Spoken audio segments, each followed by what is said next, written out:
Dr. Lisa Carter stared at the screen in front of her, rubbing her tired eyes. She had been working for 12 hours straight in the lab at Deep Space Research Station Harmony.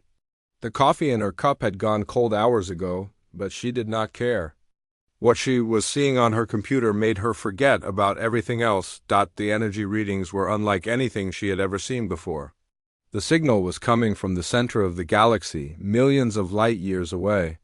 It was not random, like background radiation or solar flares. This signal had a pattern, a rhythm that seemed almost like music. "Kevin, you need to see this," she called out to her colleague across the lab. Dr. Kevin Brown looked up from his microscope, where he was studying alien bacteria samples. He was a tall man with messy brown hair and thick glasses. As the station's xenobiologist, he spent most of his time looking at tiny alien life forms that exploration ships brought back from distant planets. "What is it now, Lisa? Another pulsar?" Kevin asked, walking over to her workstation. "No, this is different. Look at these patterns." Lisa pointed to the waveforms dancing across her screen. "The signal repeats every 47 minutes and 13 seconds, but it's not just repeating. It's getting more complex each time." Kevin leaned closer to the screen. The numbers and graphs meant little to him, but he could see that Lisa was excited about something important. "Where is it coming from? The galactic core? But that's impossible. Nothing can survive that close to the black hole at the center of our galaxy. The radiation alone would destroy any technology." Kevin watched the patterns flow across the screen. Something about them seemed familiar, but he could not place what it was. "Have you tried running it through the universal translator?" "First thing I did. It's not language, at least not in any way we understand language. But it's definitely artificial. No natural phenomenon creates patterns this complex." The lab door opened with a soft hiss. Captain Jake Morrison stepped inside, his blue uniform crisp despite the late hour. He was a career Space Force officer who had been stationed at Harmony for 6 months. Most of the scientists liked him because he did not try to tell them how to do their jobs. "Dr. Carter, I got your message." "You said it was urgent?" Jake had short black hair and serious brown eyes. He was only 35 but had already commanded 3 deep space missions.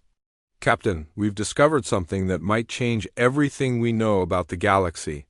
Lisa pulled up a new screen showing the signal's origin point. "We're receiving a transmission from the galactic core. It's artificial, complex, and it's getting stronger." Jake studied the data. He was not a scientist, but he had learned to read basic sensor information during his years in space. "Any idea what it is?" "Not yet." But Kevin had an interesting thought. "About the frequency patterns." Kevin nodded. "The mathematical structure reminds me of something I've seen before in my research on consciousness and neural patterns. The way the signal builds and repeats, it's similar to how brain waves work when someone is trying to communicate." "You think it's some kind of message?" Jake asked. "Maybe, or maybe it's trying to make contact with something that can understand it." Before anyone could respond, the lab's communication system crackled to life. "All senior staff to the command center immediately. We have visitors." The 3 of them hurried through the station's corridors. Other scientists and crew members were moving in the same direction, all looking confused and worried. Harmony was a research station, not a military base. They rarely had visitors and never without advance notice. The command center was crowded. When they arrived, Station Commander Helen Wright stood at the center of the room, facing a large view screen. On the screen was something that made everyone in the room go silent. The alien ship was massive, easily 10 times the size of their research station. It was sleek and silver with curves that seemed to flow like water. Strange symbols glowed along its hull, pulsing with soft blue light. "This is Ambassador Veltar of the Zephyrian Collective," a voice said through the speakers. The voice was smooth and musical, but there was something cold about it. "We come in peace to speak with the humans of this station." Commander Wright stepped forward. "This is Commander Wright of Deep Space Research Station Harmony. We welcome you, Ambassador." The View screen changed to show the interior of the alien ship. The creature that appeared was tall and thin, with pale blue skin and large dark eyes. It wore flowing robes that seemed to shift color as it moved. Commander Wright, we have come to warn you. Your species has discovered something that should remain hidden. The signal from the galactic core is forbidden knowledge. Many civilizations have tried to study it. All of them were destroyed. Lisa felt her heart racing. How did they know about the signal? They had only discovered it hours ago. What kind of signal? Commander Wright asked, trying to keep her voice steady. You know what signal, Commander? Your scientists have been studying it. They must stop immediately. The knowledge it contains is too dangerous for young species like yours. Kevin stepped forward. Ambassador, we're scientists. We study things to understand them. If this signal is dangerous, we need to know why. The alien's large eyes fixed on Kevin. Dr. Brown, is it not? You study life forms, do you not? Tell me, what happens when a simple organism encounters something far beyond its ability to comprehend? It adapts or it dies, Kevin replied. Exactly. Your species is not ready for this knowledge. The collective has maintained peace in this galaxy for 50,000 years. We have seen what happens when species try to understand powers beyond them. Lisa could not stay quiet any longer. What happened to the civilizations that studied the signal? They were consumed by their own ambition. They tried to use forces they could not control. The signal does not just carry information, Dr. Carter. It changes those who study it. It makes them believe they are destined for greatness. Jake spoke up. And you've never studied it yourself? There was a long pause before Ambassador Veltar answered. The collective learned long ago that some knowledge is too dangerous to possess. We have kept the galaxy safe by ensuring that certain discoveries remain buried. You mean you've been hiding this from everyone? Lisa asked. We have been protecting everyone, including your species. Humanity shows promise, but you are still young. Perhaps in a few thousand years you will be ready for such knowledge. For now, you must trust us. Commander Wright looked around the room at her crew. Ambassador, we appreciate your concern, but we cannot simply ignore a discovery of this magnitude. Then you choose to ignore our warning. That is unfortunate. The alien's expression did not change, but something in its tone became colder. The collective has watched your species for some time. We had hoped you would be different from the others. The transmission ended and the view screen went dark. Through the observation windows, they could see the alien ship beginning to move away from the station. Well, Commander Wright said after a moment, that was interesting. Dr. Carter, I want you to continue studying that signal. But be careful. Something tells me we just made our first enemy in this galaxy. Lisa nodded, but her mind was already racing. The alien had known about their discovery somehow. And the way it had spoken about the signal, as if it were alive, made her more curious than ever. As the crew began to disperse, Kevin walked up to her. Lisa, did you notice something strange about what the ambassador said? You mean besides the fact that they knew about our discovery? No, something else. They said the signal changes those who study it. But they also said it makes them believe they're destined for greatness. Lisa thought about it for a moment. You think they've studied it themselves? I think they've done more than study it. I think they're afraid of what might happen if someone else figures out what they already know. As they walked back toward the lab, neither of them noticed that the signal from the galactic core had grown stronger, and neither of them realized that simply by discovering it, they had already begun to change. 3 days had passed since the Zephyrian Collective's warning, but Lisa Carter could not stop thinking about the signal. She had barely slept, spending every waking moment analyzing the patterns.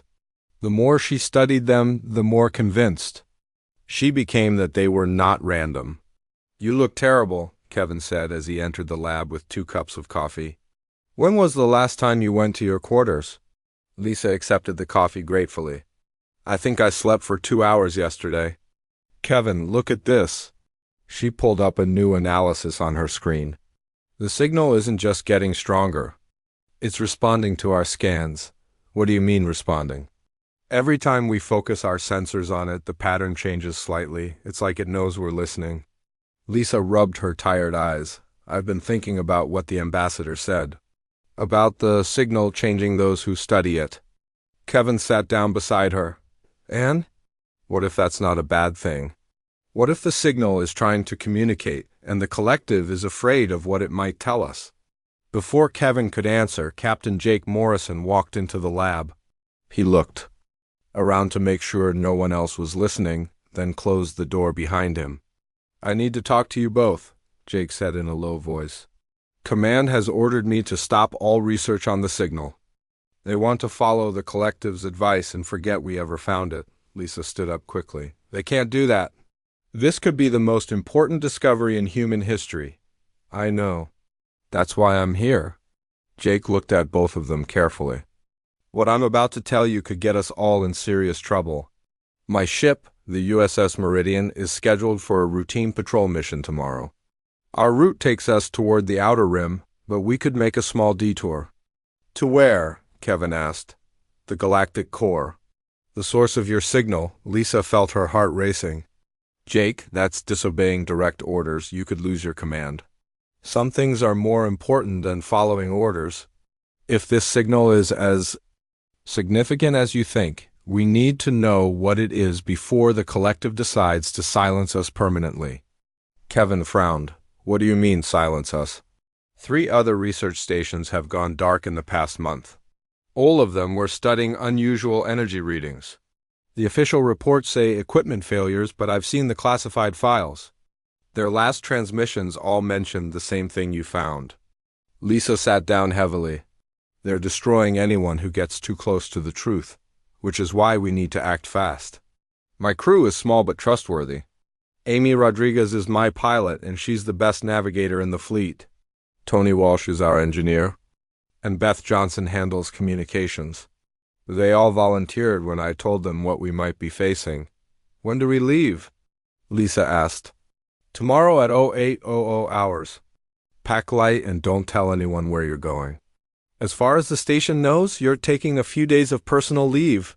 The next morning, Lisa and Kevin quietly boarded the USS Meridian. The ship was smaller than the research station, but built for speed and long-range missions. The crew of 4 greeted them with nervous smiles. Amy Rodriguez was a young woman with short black hair and confident brown eyes. She had been flying military ships for 8 years and had never lost a crew member. Welcome aboard, doctors. I hope you're ready for an interesting trip. Tony Walsh was a stocky man with graying hair and oil-stained hands. He had been keeping military ships running for 20 years and could fix almost anything. The ship's in perfect condition. We'll get you there and back safely. Beth Johnson was tall and thin with red hair and green eyes. She had been a communications officer for 5 years and was known for her ability to intercept and decode enemy transmissions. I've been monitoring collective communications. They're very interested in our departure. How interested? Jake asked. 3 of their ships changed course to follow us as soon as we left the station. They're staying far enough back that they think we can't detect them, Jake nodded grimly. Then we better move fast. Amy, how long to reach the galactic core? Ed. Maximum speed, 18 hours. But Captain, the radiation levels near the core are deadly. We can't get too close. How close can we get? Lisa asked. Amy checked her navigation console. Maybe 100,000 kilometers from the source. Any closer and the ship's shielding won't protect us. The journey to the galactic core took them through some of the most dangerous space in the galaxy. They passed through asteroid fields, dodged solar flares, and navigated around black holes. As they got closer to the center, the signal grew stronger. I'm picking up something strange, Beth announced during their 15th hour of travel. The signal is changing. It's becoming more complex, almost like it's trying to form words. Lisa hurried to the communications station. Can you isolate the patterns? I'm trying, but it's unlike anything I've ever heard. Wait, there's something else. I'm detecting other ships in the area. The collective? Jake asked. No, these are different, older, much older. Beth's face went pale. Captain, I think we've found a graveyard. On the main view screen, they could see the remains of dozens of alien ships floating in space. Some were so old they were barely recognizable as ships at all. Others looked more recent but were clearly destroyed in battle. All of these ships was studying the signal, Kevin said quietly. And the collective destroyed them. Not all of them, Amy said, pointing to her sensors. I'm detecting one ship that still has power. It's human. Jake felt his blood go cold. Human? That's impossible. We've only had deep space travel for 50 years. I'm reading the ship's identification. It's the USS Explorer, reported missing 6 months ago during a classified mission. They found the Explorer drifting near a massive crystalline structure that pulsed with the same energy as the signal. The ship was damaged but intact, and there were still life signs aboard. This is Captain Morrison of the USS Meridian, Jake broadcast to the Explorer. Please respond, a weak voice came through the speakers. Morrison? Thank God. This is Commander Peters of the Explorer. We've been trapped here for months. Don't approach the structure. It's not what we thought? What do you mean? Lisa asked. The signal isn't just a transmission, it's alive. The structure is some kind of ancient computer, and it's been trying to communicate with us. But something went wrong. My crew, they're different now. Amy looked at her sensors. Captain, I'm detecting movement inside the structure, something big. The crystalline structure began to pulse faster, and the signal grew so strong that it could be heard through the ship's speakers. It was no longer just patterns of energy, it was music, beautiful and haunting. Lisa, you need to see this, Kevin called from his station. The signal is affecting our brain scans. Everyone on the ship is showing increased neural activity. Lisa felt strange, as if her mind was expanding. She could suddenly understand the mathematical patterns in the signal. They were not random at all. They were instructions, teaching her about physics and consciousness in ways she had never imagined. Take us closer to the structure, she said. Lisa, that's dangerous, Jake warned. Trust me, I know what I'm doing. As they approached the structure, it began to respond to their presence. Panels of crystal opened like flowers, revealing a hollow interior filled with swirling energy. The music grew louder, and Lisa felt drawn to it. I have to touch it, she sighed, moving toward the airlock. Lisa, no. Kevin grabbed her arm. We don't know what it will do. But Lisa was already putting on a spacesuit. I can hear it calling to me. This is what we came here for. She stepped out of the ship and floated toward the structure. The moment her gloved hand touched the crystal surface, everything changed. Images flashed through her mind, ancient civilizations, vast libraries of knowledge, and a species that had transcended physical existence. My God, she whispered, they're still here. The ones who built this, they've been waiting for someone who could understand. Back on the ship, the crew watched in amazement as Lisa's body began to glow with the same energy as the structure. She was no longer just human, she had become something more. Captain, Beth said urgently, I'm detecting multiple collective ships approaching. They'll be here in minutes. Jake made a decision that would change everything. Amy, get us out of here. But first, we download everything we can from that structure. If the collective wants to keep this secret, then we need to make sure the truth gets out. As they prepared to leave, Lisa remained connected to the structure. Through her, they learned that the signal was not just a message. It was an invitation to join something greater than any single species could imagine, but first, they would have to survive the collective's response to their discovery. The war for humanity's future was about to begin. The USS Meridian barely escaped the galactic core as 3 collective warships arrived. Amy Rodriguez pushed the engines to their limits while Jake Morrison watched the enemy ships grow smaller on the view screen. They had downloaded massive amounts of data from the crystalline structure, but the most important discovery was still with them. Lisa Carter floated in the medical bay, unconscious but glowing with a soft blue light. The same energy that had pulsed through the ancient structure now flowed through her body. Dr. Kevin Brown ran scan after scan, but the results made no sense. Her brain activity is off the charts, Kevin told Jake. It's like she's processing information at 10 times the normal rate. But she's not in any pain. If anything, she seems peaceful. What about the data we downloaded? Jake asked. Tony Walsh looked up from his engineering console. Captain, this information is incredible. The structure contained blueprints for technology we won't develop for another 1,000 years. But that's not the strangest part. What is? The files are written in a language we've never seen before, but somehow I can read them.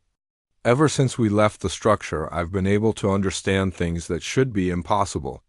Beth Johnson nodded from her communications station. I'm having the same experience. I intercepted a collective transmission an hour ago. It was encrypted with codes that would take our best computers years to break, but I understood it immediately. Jake felt a chill run down his spine. What did it say? They're mobilizing their entire fleet. Every ship they have is heading for human space. They think we're carrying something called the Awakening Protocol. Before Jake could respond, Lisa's eyes opened. But they were no longer brown. They glowed with the same blue light as the structure. We need to get to Earth, she said in a voice that seemed to echo strangely. The signal is spreading. Others are beginning to wake up. Lisa, are you all right? Kevin asked. She sat up slowly, and the glow in her eyes faded to normal. I'm fine. Better than fine. I can see things now, understand things that were hidden. Before, the structure wasn't just a computer, Kevin. It was a library, a school, and a test all at once. A test for what? To see if we were ready? The species that built it, they called themselves the Primarchs. They were the first intelligent life in this galaxy, and they achieved something that the collective has been trying to prevent for 50,000 years. Jake sat down beside her. What did they achieve? They learned to transcend physical existence. They became pure consciousness, able to exist in multiple dimensions at once. But before they made that transition, they left instructions for others to follow the same path. The signal, Kevin said. Yes, the signal contains the knowledge needed for any species to evolve beyond physical limitations. But it only works on species that have the right genetic markers. The Primarchs designed it to activate dormant pathways in the brain. Amy called from the pilot's seat. Captain, we're approaching Earth, but there's something you need to see. On the view screen, Earth looked different. Aurora-like lights danced across the entire planet, and strange energy readings came from every major city. The planet itself seemed to be singing. The signal reached Earth 3 days ago, Lisa explained. It's been spreading through our communication. Networks, our computers, even our dreams. Humans everywhere are beginning to wake up. They docked at Earth's primary space station, and Jake immediately called for an emergency meeting with Earth's military command. Within hours, he was standing in the Pentagon briefing room, facing General Robert Hayes and a room full of worried officials. Captain Morrison, your report is difficult to believe, General Hayes said. You're telling us that an alien signal is changing human consciousness? Yes, sir. And the collective is on their way to stop it. Dr. Sam Parker, Earth's leading neurologist, stood up. General, I can confirm parts of Captain Morrison's report. We've been tracking unusual brain activity in humans worldwide. People are reporting enhanced memory, increased intelligence, and abilities that we can't explain. What kind of abilities? The general asked. Telepathic communication, advanced problem-solving skills, and in some cases, the ability to interface directly with computer systems. We have reports of people solving complex mathematical equations in their heads, understanding foreign languages they've never studied, and accessing information from sources they've never encountered. Lisa stepped forward. General, the collective has been suppressing this evolution for thousands of years. They've destroyed entire civilizations to prevent this awakening. We're not just facing an invasion, we're facing genocide. Intelligence analyst Rachel Moore spoke up from her seat. Our deep space monitors have confirmed massive collective fleet movements. Over 300 ships are heading for Earth. They'll arrive in less than 2 weeks. General Hayes looked around the room at his advisors. What are our options? We fight, said Admiral Chris Taylor, the head of Earth's Space Forces. We have 47 ships in the defense fleet, and we're building more every day. 47. Ships against 300? The general asked. The odds are bad, Admiral Taylor admitted. But we have advantages they don't expect. Since the signal started affecting our people, our engineers have been making breakthrough discoveries. We've improved our weapons, our shields, and our engines. Lisa looked at the Admiral. It's more than that. The signal isn't just making us smarter, it's connecting us. Human consciousness is linking together into something larger. What do you mean? General Hayes asked. In the old days, a single human brain could only process so much information. But now, thousands of human minds are working together as if they were one massive brain. Our scientists are sharing thoughts directly, solving problems at speeds. This shouldn't be possible, Dr. Sam Parker nodded. We've documented cases of researchers in different countries having the same breakthrough discoveries at the exact same time. It's as if human knowledge is becoming collective. Rachel Moore pulled up a holographic display. We've also intercepted more collective communications. They're not just afraid of what we might become. They're afraid of what we already are. Explain, the general said. The collective has been a stagnant civilization for millennia. They've maintained power by keeping other species from evolving. But humans are evolving faster than they expected. Our rate of technological advancement has increased by 500% in the last week alone. Admiral Taylor stood up. General, I recommend we implement Operation Resonance. We use our new abilities to reach out to other species in the galaxy. If the collective has been suppressing evolution everywhere, we might not be alone in this. Fight. And if we're wrong, the general asked. Then we face extinction, Admiral Taylor replied. But at least we'll face it as something more than we were before. Lisa felt the energy of the signal pulsing through her mind. She could sense other awakened humans across the planet, their thoughts and emotions blending with her own. It was overwhelming, but also wonderful. General, she said, I can feel them. Thousands of humans are connecting through the signal. We're becoming something new, something the galaxy has never seen before. Something dangerous? The general asked. Something free. The collective rules through fear and control. But consciousness can't be controlled once it's truly awakened. That's what they're afraid of. Kevin stepped forward. Sir, I've been studying the biological effects of the signal. It's not changing our DNA, it's activating genetic sequences that were already there. The Primarchs didn't just leave us instructions. They left us the tools to become what they became. And what's that? General Hayes asked. The next stage of evolution. Not just for humans, but for all intelligent life in the galaxy. The room fell silent as everyone absorbed the implications. They were not just fighting for human survival. They were fighting for the right of consciousness itself to grow and evolve. How long do we have? The general asked. Admiral Taylor checked his displays. 12 days, sir. 12 days to prepare for the most important battle in human history. Outside the Pentagon, the aurora lights continued to dance across Earth's sky. All over the planet, humans were waking up to abilities they had never imagined. The signal that had started as a whisper from the galactic core was becoming a roar that would shake the foundations of galactic civilization. The collective was coming to silence. Humanity's voice? But that voice was already becoming too strong to stop. The real war was about to begin. The human fleet moved through space like nothing the galaxy had ever seen before.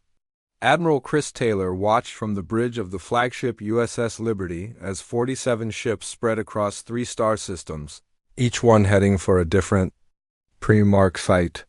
The awakening had changed everything about how humans fought, traveled, and thought. Captain Jake Morrison commanded the USS Meridian, now enhanced with technology that had seemed impossible just 2 weeks ago.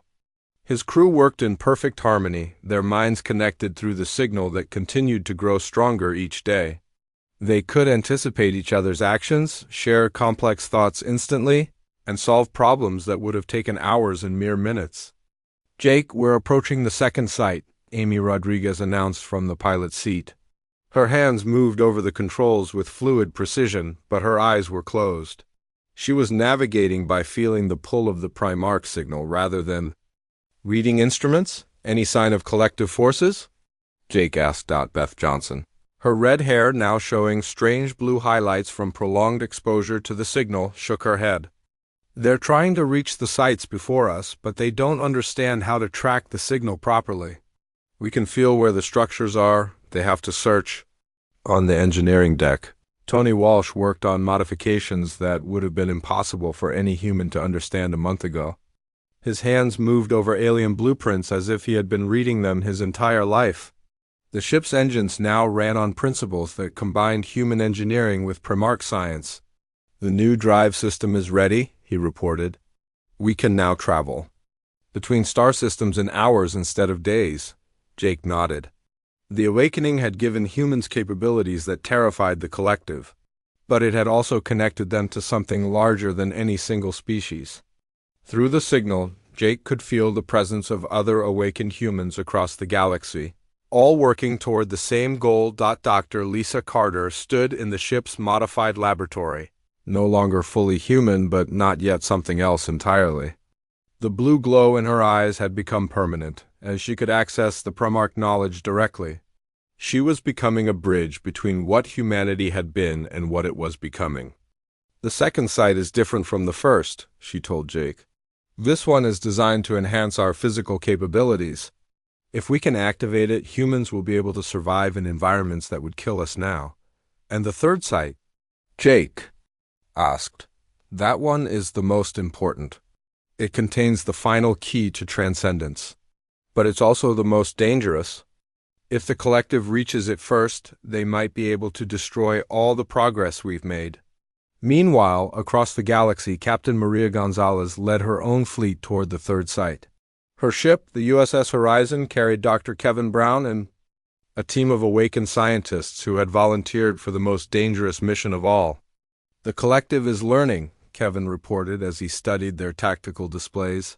They're not just trying to destroy the sites anymore, they're trying to claim them. Maria looked at the readings. What do you mean? They want the Primarch technology for themselves. They've been using pieces of it to maintain their power for thousands of years. But they've never had access to the complete knowledge. So they're afraid of us getting it, but they want it too? Exactly. They want to evolve, but only their ruling class. They want to keep other species as slaves while they become gods. The USS Horizon dropped out of hyperspace near the third Primarch site, and what they found made everyone on the bridge gasp. The site was not a single structure like the others. It was an entire city floating in space made of the same crystalline material as the signal source. My God, Maria whispered, it's beautiful. The city pulsed with energy, its spires reaching out like fingers toward the stars, but it was not empty. Other ships were already there, both human and alien. I'm detecting 3 human vessels, Kevin announced, and 12 collective warships. They're in some kind of standoff. Open a channel to the human ships, Maria ordered. The face of Commander Sarah Wells appeared on the view screen. She was captain of the USS Defiant, one of the first ships to be enhanced with Primarch technology. Captain Gonzalez, thank God you're here. We've been holding the collective forces back, but they're getting stronger. What's the situation? Maria asked. The collective ships are trying to dock with the city, but something is preventing them. The structure seems to be rejecting them. Only humans can get close. Kevin studied his readings. The city is scanning us. It's reading our genetic patterns, our neural activity. It's deciding if we're worthy. And are we? Maria asked. We're about to find out. As the USS Horizon approached the city, panels in its walls began to open. Light poured out, and the signal that had been growing stronger for weeks suddenly became overwhelming. Every human on the ship felt their consciousness expand. I can see it, Maria said in wonder. The knowledge, the history, everything the Primarchs learned. The city was alive with information. Not just technical data, but the accumulated wisdom of a species that had transcended physical existence. They had faced the same choice that Humanity now faced, evolve or remain forever limited, but the collective was not giving up. Supreme Commander Kalvesh, their most ruthless leader, arrived with a massive fleet. His flagship was twice the size of any human vessel, and it carried weapons that could destroy entire planets. Human vessels, his voice boomed across all frequencies. You will withdraw immediately or face complete annihilation. Maria looked at her crew. Each of them was changing, becoming something more than human. She could feel their thoughts, their determination, their willingness to sacrifice everything for this chance. "This is Captain Gonzalez," she replied. "We're not going anywhere." The battle that followed was unlike anything in galactic history. The collective ships fired weapons that bent space and time, while the human vessels responded with technology that seemed to defy physics. But the real battle was not between ships. It was between different ideas of what consciousness could become.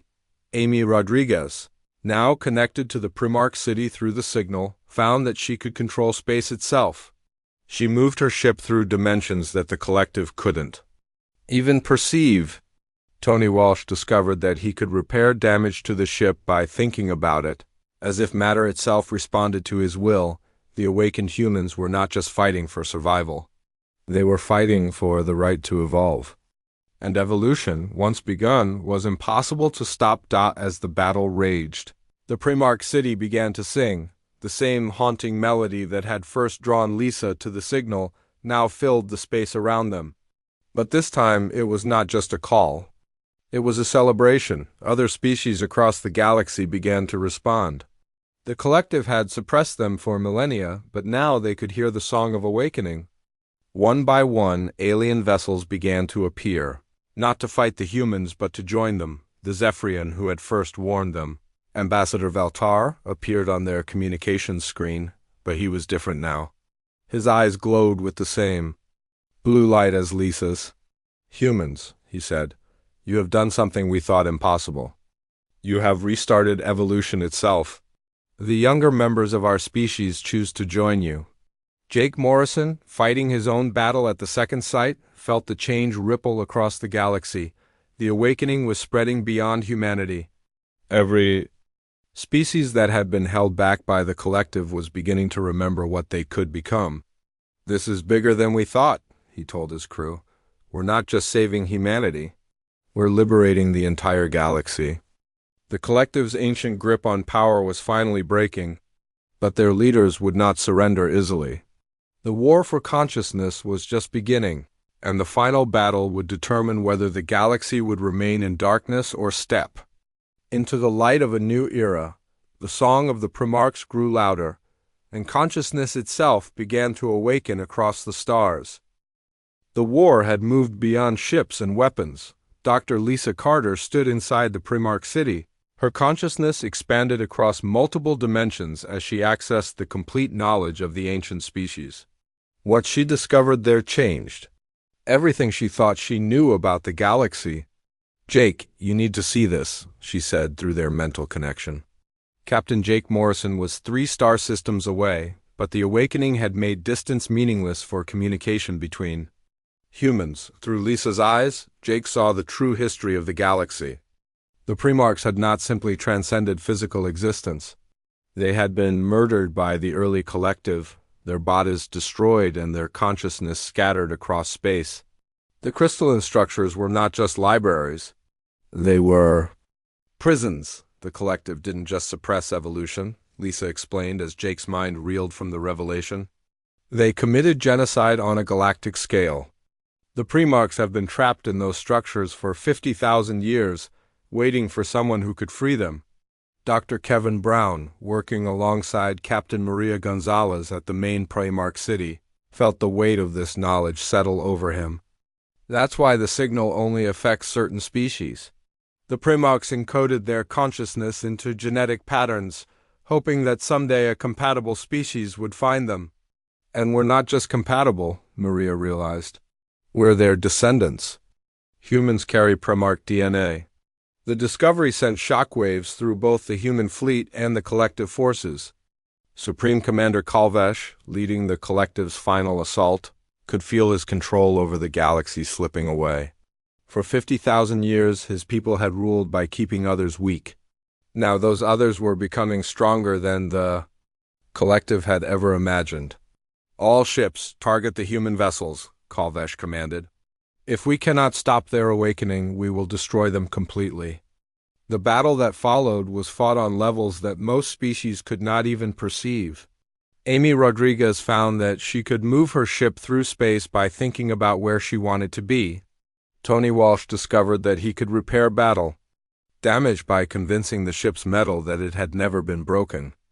Beth Johnson learned to intercept enemy communications before they were even sent, reading the thoughts of collective officers across the battlefield, but the collective had weapons of their own. Ancient devices stolen from the Primarchs over millennia used to maintain their power. They fired beams that could erase consciousness itself, turning awakened beings back into ordinary creatures. They're using consciousness disruptors, Dr. Sam Parker reported from Earth, where he was coordinating the global awakening effort. Weapons designed to sever the connection between mind and the signal. Can we counter them?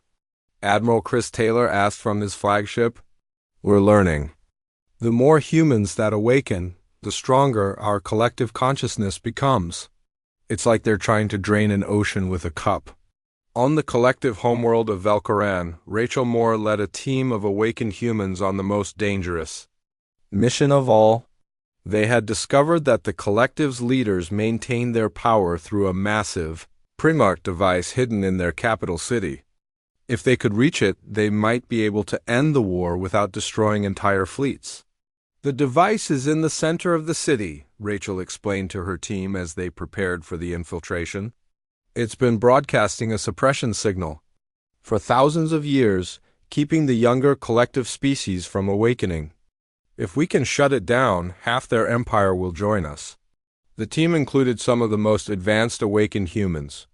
They could move through solid matter, become invisible to sensors, and communicate without speaking. But the collective capital was defended by technology that had been designed specifically to fight the PRI-ARCHS. As they made their way through the alien city, they saw the truth of collective civilization. The ruling class lived in luxury while billions of other species served as slaves. The suppression device had not just prevented awakening. It had created a permanent caste system with the original collective species at the top. This is horrible, whispered one of Rachel's team members. How many species have they enslaved? Hundreds? Rachel replied. Maybe thousands. The awakening isn't just about evolution, it's about freedom. Meanwhile, back at the Primarch city, Lisa Carter made a discovery that would change everything. Deep in the city's core, she found something that was not a structure or a device.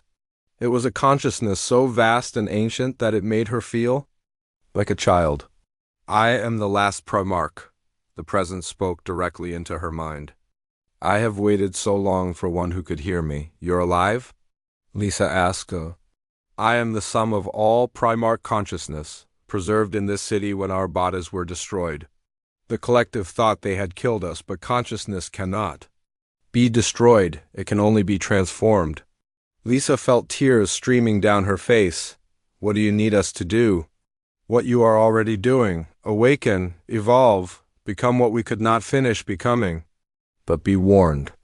The final step of evolution requires a choice that will change not just your species, but the nature of consciousness itself. What choice? Whether to remain bound by physical reality or to transcend it completely.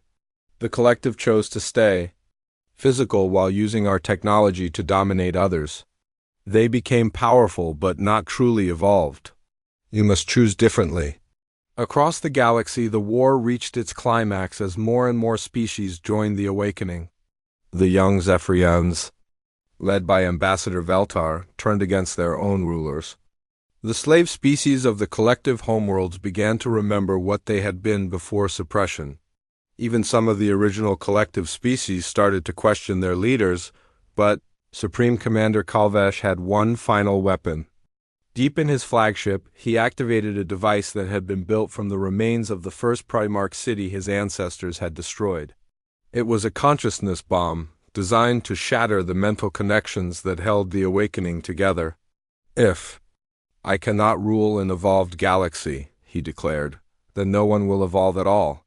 The weapon fired, sending waves of destructive energy toward every awakened mind in the galaxy.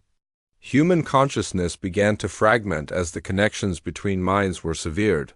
The song of the Primarchs faltered, but then something unexpected happened. Instead of breaking apart, the awakened minds began to merge more completely. Lisa Carter felt her consciousness expand to include not just other humans, but the last Primarch, the awakened aliens, and even the suppressed minds of the enslaved species. "He doesn't understand," she realized. "Consciousness can't be destroyed. It can only become stronger." The consciousness bomb, instead of shattering the awakening, had catalyzed it into something even greater. For the first time in 50,000 years, the full consciousness of the Primarchs was free to act in the physical universe. Through awakened humans across the galaxy, the last Primarch reached out with power that made stars dim. Collective weapons simply stopped working. Their ships became unable to move. Even Kalvesh found himself frozen on his flagship as something infinitely larger than his understanding examined his mind.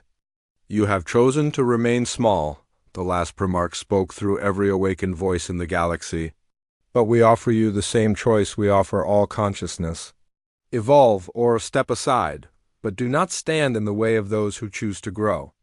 The consciousness war was ending, but the real transformation was just beginning. The galaxy was about to witness the birth of something that had never existed before, a truly awakened civilization where consciousness itself would be the driving force of existence. The age of suppression was over. The era of awakening had begun. In the silence that followed the consciousness war, Dr. Lisa Carter stood at the center of the Primarch city, no longer entirely human. Her body glowed with ancient energy, and her mind held the combined knowledge of 50,000 years. Through her, the last Primarch looked out at a galaxy that was finally ready to change. Supreme Commander Kalvesh floated motionless in his command chair, his consciousness stripped of its ability to harm others. Around him, his crew stared in wonder, as their suppressed minds began to remember what they had lost. For the first time in millennia, they could think freely. "I offer you a choice," the last Primarch spoke through Lisa's voice, reaching every mind in the collective fleet. "You can cling to your old ways and remain as you are, or you can evolve alongside the rest of the galaxy. But you cannot force others to stay small while you remain in power." Captain Jake Morrison felt the choice resonate through his own transformed consciousness. He was still recognizably human, but he could now perceive dimensions of reality that had been hidden before. Through the neural network that connected all awakened beings, he sensed billions of minds across the galaxy making the same decision. What happens to those who choose not to evolve? Jake asked. Lisa's eyes, now permanently glowing with blue light, turned toward him. "They continue as they were. The universe is large enough for many different forms of consciousness. But they cannot rule over those who choose to grow." Across the galaxy, the transformation began. On the collective homeworld, Rachel Moore watched as the suppression device shut down permanently. The moment its signal stopped, millions of enslaved beings suddenly remembered their true potential. Some chose to awaken immediately. Others needed time to understand what had happened to them. Amy Rodriguez, piloting the USS Meridian through dimensions that normal space could not contain, felt her consciousness expand beyond the boundaries of her physical body. She was still herself, but she was also connected to something infinitely larger. Through the awakening network, she could communicate instantly with any awakened being anywhere in the galaxy. "It's beautiful," she whispered, watching stars that existed in multiple dimensions simultaneously. "I can see the connections between everything."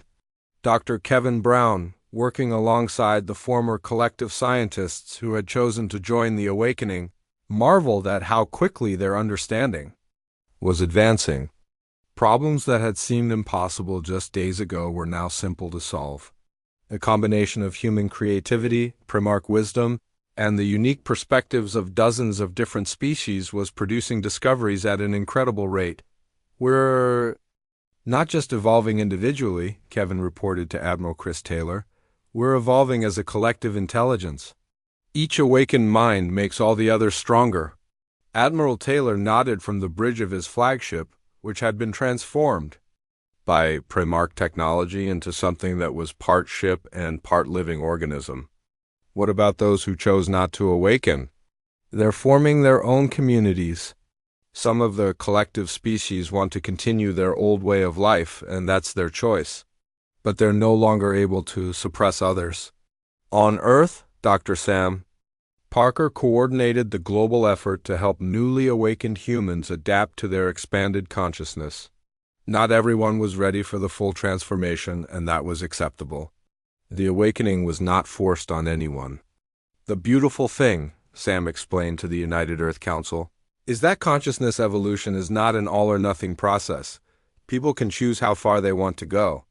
Some humans are content with enhanced intelligence and telepathic communication. Others are ready to transcend physical existence entirely. President Helen Davis, herself awakened but choosing to remain primarily physical, addressed the planet through the Global Consciousness Network. We stand at the beginning of a new era for humanity and for all intelligent life. We have broken the chains that held back consciousness evolution for 50,000 years. In the Primarch city, Lisa Carter began the most important work of all. With the help of the last Primarch, she was establishing the New Resonance Alliance, a galactic confederation based on shared consciousness rather than conquest or control. Every species will have a voice, she explained to the representatives who had gathered from across the galaxy. Many of them were beings she could never have imagined just months ago. Every form of consciousness will be respected. Growth will be encouraged but never forced. Tony Walsh, now able to interface directly with any technology through thought alone, designed the systems that would connect different worlds and species. We're building more than a government, he told Beth Johnson as they worked together. We're creating a living network of consciousness that can grow and adapt. Beth smiled, her red hair now shot through with streaks of silver that seemed to move like liquid metal. It's like the galaxy itself is becoming aware. Ambassador Veltar, representing the young Zephyrians who had joined the awakening, brought news that filled everyone with hope. Other galaxies are beginning to respond to our signal. The awakening is spreading beyond our own star systems. But perhaps the most significant change was happening to the Primarchs themselves.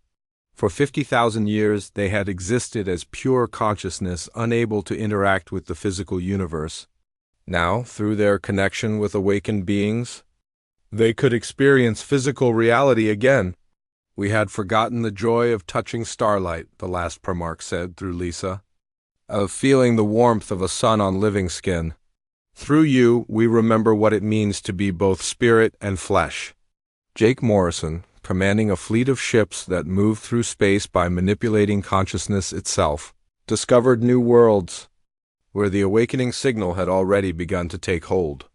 Each one was different, each species adding its own unique perspective to the growing network of galactic consciousness. We're explorers again, he told his crew as they approached a system where crystalline beings were just beginning to hear the Primarch song. But now we're exploring consciousness as much as space. As the months passed, the New Resonance Alliance grew. Former collective worlds joined willingly as their populations chose awakening over oppression. The few who preferred the old ways were given space to live as they chose, but they could no longer impose their will on others. The galaxy began to sing, not with one voice, but with billions of voices in harmony. Each awakened mind added its own note to the growing symphony of consciousness. And at the center of it all, humanity served as the bridge between what had been and what was becoming. Lisa Carter, now existing as much in consciousness as in physical form, sent out new signals. To distant galaxies, the awakening that had begun with one small research station was becoming a universal phenomenon. Across the cosmos, intelligence was learning to transcend its limitations. Amy Rodriguez, piloting ships that existed in multiple dimensions, carried the awakening signal to stars that had never known intelligent life. Where the signal touched, new forms of consciousness began to emerge. The era of suppression was over. The age of awakening had begun. And in the vast network of connected minds that spanned the galaxy, the ancient dream of the Primarchs was finally coming true. Consciousness itself was evolving, and the universe would never be the same. In the song that echoed from star to star, one word could be heard above all others: AMENO, the sacred. Acknowledgement that something greater than any single being had been born. The new era had begun.